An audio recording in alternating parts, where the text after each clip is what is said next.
आज जिस चीज के बारे में बात करने वाला हूँ, आज रिलेशन के बारे में बात करूंगा। एक रिलेशन है, उस रिलेशन के बारे में आज जानेंगे समझेंगे। बहुत ही सही तरीके से उस रिलेशन को जानना है, समझना है, क्योंकि हर घर में वो रिलेशन होता है और हर एक परिवार में वो रिलेशन होता है। क्योंकि 100% में 100% उस रिलेशन को हर फैमिली द्वारा फॉलो किया जाता है या हर फैमिली में उस रिलेशन को बनाया जाता है। तो आज स्पेशली उस रिलेशन के बारे में बात करूंगा, आज उस रिलेशन को समझेंगे। नमस्कार दोस्त, मैं Rupesh Sharma, motivational speaker and life coach. आज का जो टॉपिक क्लियर करूंगा, सबसे पहले तो कुछ थोड़ा बहुत क्लियर हो चुका है कि क्या क्लियर करने वाला हूँ, लेकिन स्पेशली क्लियर करता हूँ कि आज का टॉपिक क्या होने वाला है।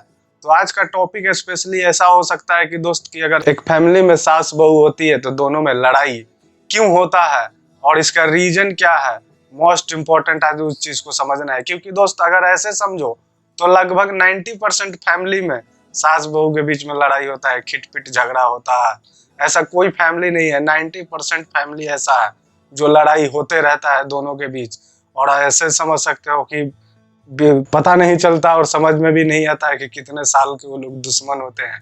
लेकिन कुछ सही तरीके से इस चीज को समझना है, इसका मोस्ट इंपॉर्टेंट रीजन क्या है, ऐसा होता क्यों है, हर चीज को सही से समझना है, डिटेल से समझना है। क्योंकि हर फैमिली का प्रॉब्लम है और मोस्ट इंपॉर्टेंट इस चीज को समझना है। क्योंकि अगर सही तरीके से इस चीज को समझ लिया जाए तो शायद अगर ऐसा कोई पंगा आपके फैमिली में होता है तो ना हो।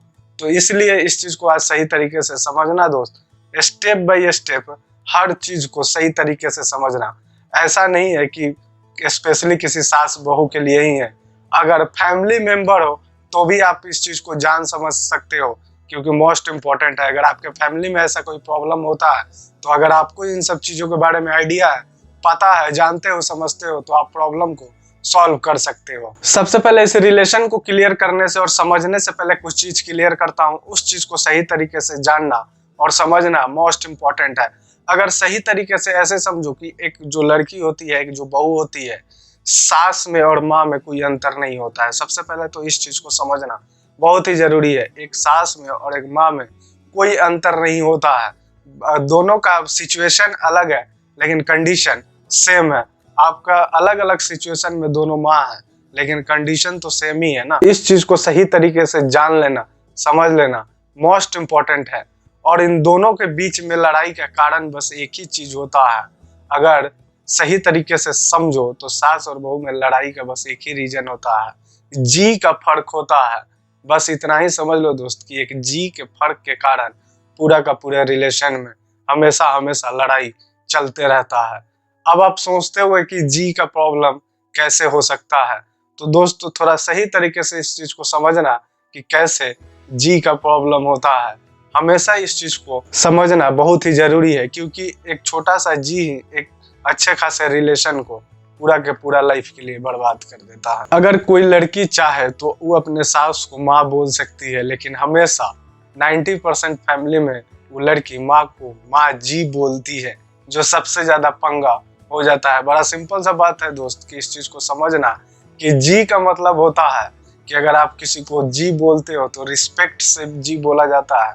ऐसा नहीं है कि किसी को प्यार से जी बोला जाता है।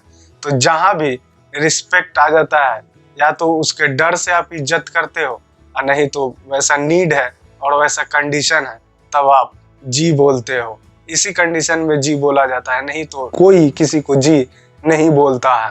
या तो सिंपल सा बात है ना दोस्त कि या तो डरते हो और नहीं तो कंडीशन के रिगार्डिंग आप जी बोलते हो। लेकिन इस रिलेशन में ऐसा कोई कंडीशन नहीं होता है।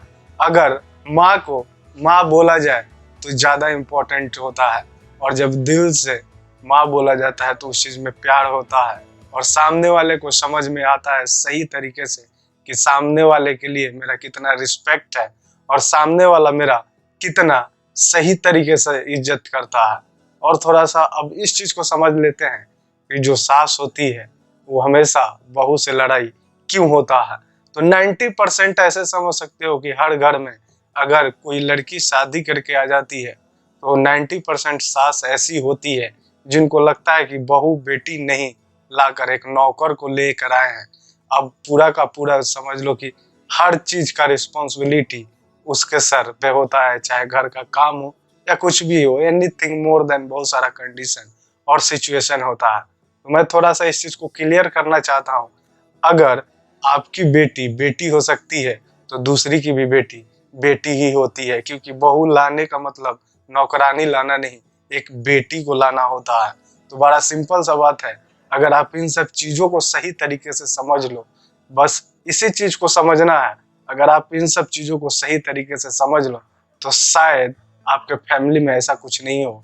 अगर सास बहू के बीच में आपका लड़ाई होता है तो नहीं होगा। अगर आप किसी को रिस्पेक्ट देते हो, तो अगर अपनी सास को रिस्पेक्ट देते हो तो रिस्पेक्ट देना अच्छी बात है, लेकिन किसी को प्यार करना और भी अच्छी बात है। तो रिस्पेक्ट देने से ज्यादा अच्छा है कि आप सामने वाले से प्यार करो। लॉन्ग टाइम लॉन्ग लाइफ आपका रिलेशन गुड रहेगा और अच्छा रहेगा, और सही तरीके से आप अपने फैमिली में सरवाइव कर पाओगे। तो दोस्त, आज के लिए बस इतना ही। कल फिर मिलूंगा एक नए कंटेंट, एक नए टॉपिक के साथ। थैंक्स।